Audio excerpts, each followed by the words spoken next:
obviously the Shield final is one of the pinnacles of the athletic year for us. It truly represents what AV is about, which is predominantly the grassroots athletics. As you said, there's such a good sprinkling of clubs here, from the traditionals like Glen Huntly, Diamond Valley, SSH, right through to the newer ones like Croydon, Casey Gdynia, and also it's great to see the regional presence. Athletics Chilwell here, Wendouree, a few guys coming down from Bendigo. It's really good, and I think the crowd atmosphere here is backing that up too.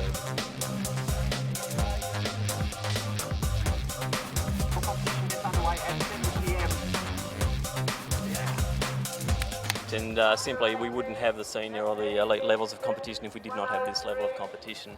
We really need competitors right through the ranks that are pushing through, showing the pathways to the juniors and providing a really good club structure. And that's not just having teams out there, it's having the administrators, the coaches and the officials out there to make a club what it is. And we're lucky in Victoria that we've got around 60 clubs that can do that quite well, and that's why our system is so strong and so good.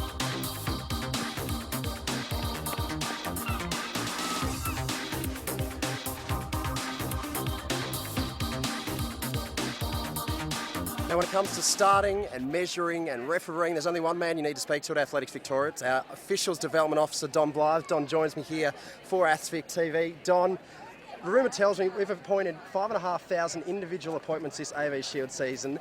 It must be just an incredible sense of achievement to see so many great officials out here helping at these region finals. Yes, Tom, has been great this year, particularly as we had about 60-odd new officials this year, and that's really helped bolster our numbers and also spread the load quite a lot. With the officialing, it's one of those roles that just goes sometimes under the radar. Is that the best way to be with an official?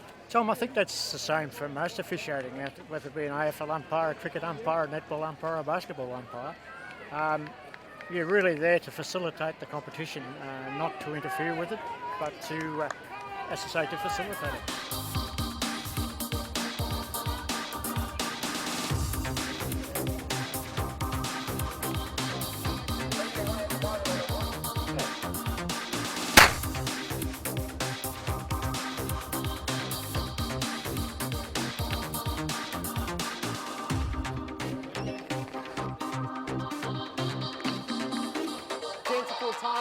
Now, it's funny who you find around an athletics track, but no stranger to this track out here at Doncaster. Athletics Victoria President Anne Lord, I'm joined here. It's been a record-breaking season for Athletics Victoria. We've ticked over 5,000 members. Not all 5,000 of them are here on this track competing today, but some very strong representation from all the clubs, but 5,000 members for Athletics Victoria, fantastic achievement. Yeah, look, it's been really terrific to see the growth in athletics over the past few years. When you're talking about Doncaster, the first time I was at Doncaster was in the late 70s, competing when it was originally just the Women's Only Association, and I think we've really come a long way since then. We've had record female athletes registered too for the last 25 years, and to reach 5,000 has been terrific. We've had 1,000 youth and dual members signed up, so that means, of course, that they are members of both the Victorian Little Athletics and Athletics Victoria.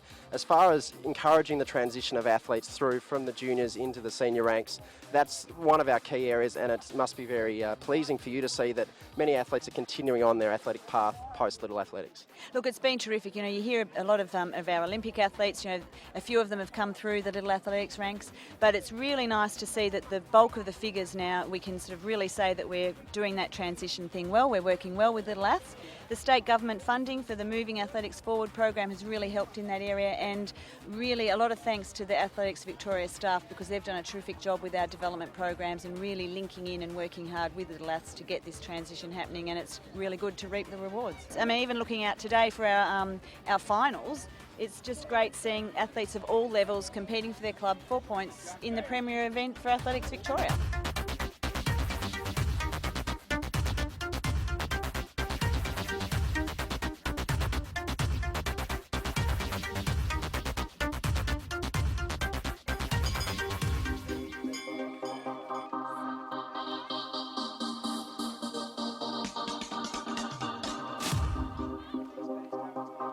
These guys. Yes, exactly. So 5, 6, 8, 3, 2. We have a number of people in here operating the photo finish timing system. On the right here we've got a capture operator, so he's currently setting up for an event. To the left here we have our read operator who's currently judging the last race that just went on, and way over in the corner we have our scoring coordinator, or results coordinator. There's a transducer right next to the starter, so when the gun goes off, it detects the start signal and the race is away.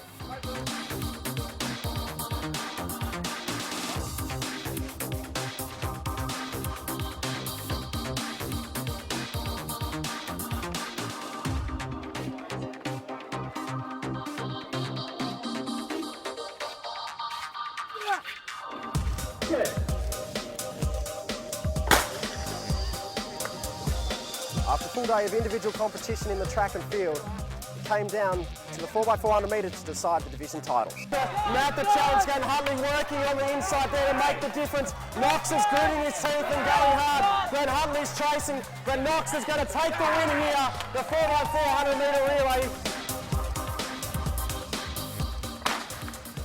And away here in the final of the Women's Open Division 1.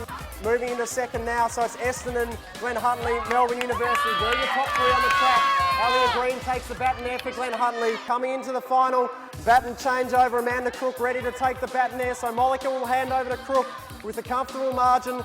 Back there to Zolfman of University, Tourmay there of Glenn Huntley in third. The handover will go to Catherine Sutton of Melbourne University. And Glenn Huntley's Kelly Hetherington taking the baton there, or rather Crook from Athletics Essendon comes down to the line, less than 10 metres remaining now, will take the win and likely seal the Division 1 crown there for Athletics Essendon in the AV Shield final. Kelly Hetherington will come down and take second place for Glenn Huntley. So it's Nunawading coming down the home stretch.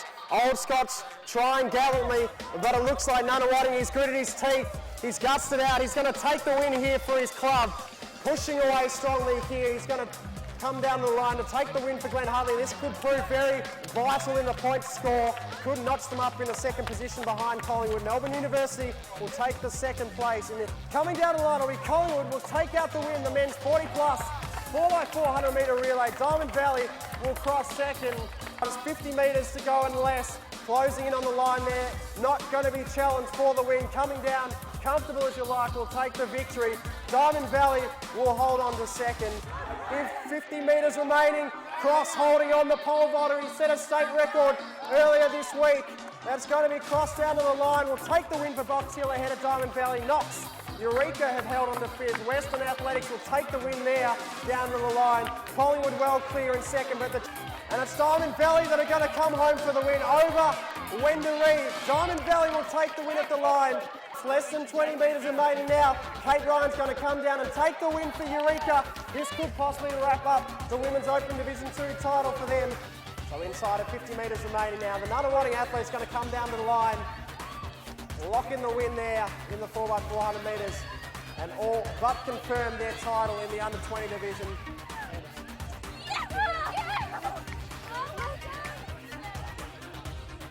Coming down to a rousing applause down the home stretch now. The Knox runner, Felicity Black. Solid performances on the track already today. And will close out her competition here with the win in the 4x400 metre relay there for a Knox club. Too much advantage there. That's Adelaide Robertson from Glenn Huntley going to come down and take the win there for Glenn Huntley. Knox will claim second. In front of Essendon. Knox has run on strongly into third, but a late challenge coming from Casey Cadinia inside 50 metres remaining. But Knox will hang on for the third place. Casey Cadinia fought home strongly there for fourth.